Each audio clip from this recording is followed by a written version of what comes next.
I'm 11. I already know one day I'll be a singer. I've known that in my gut since I was 4.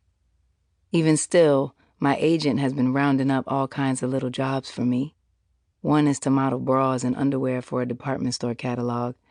I show up at the shoot, flat-chested and a little anxious, even with my mom at my side.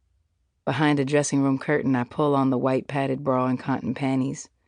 I then peer at myself head to toe in the full-length mirror, not sure how I feel about what I've just signed up for. Moments later, I smile awkwardly into the camera, glancing over at my mom on the side. I don't know why I was nervous. I think, in an attempt to calm myself, this isn't that bad. And then, a few weeks later, the catalog arrives.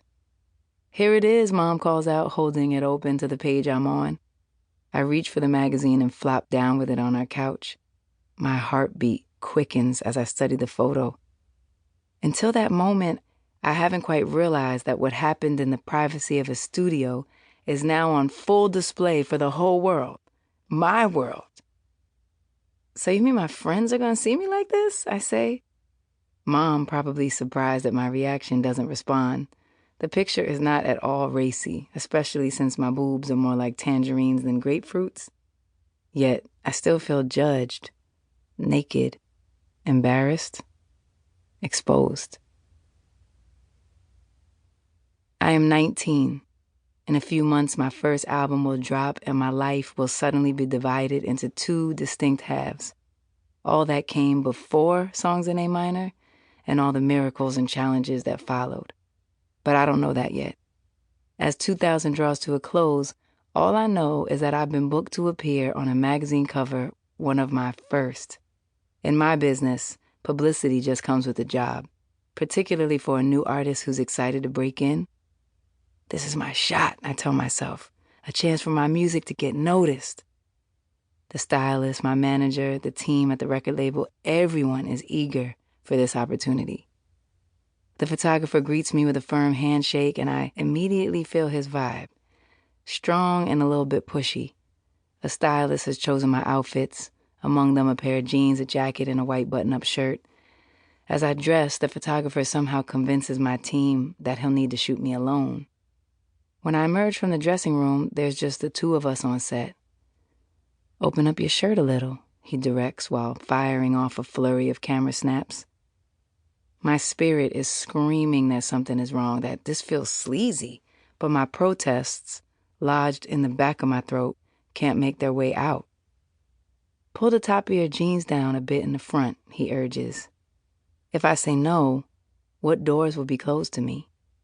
I swallow my misgivings, tuck my thumb between the denim and my skin, and obey. That night at home, I cry harder than I ever have.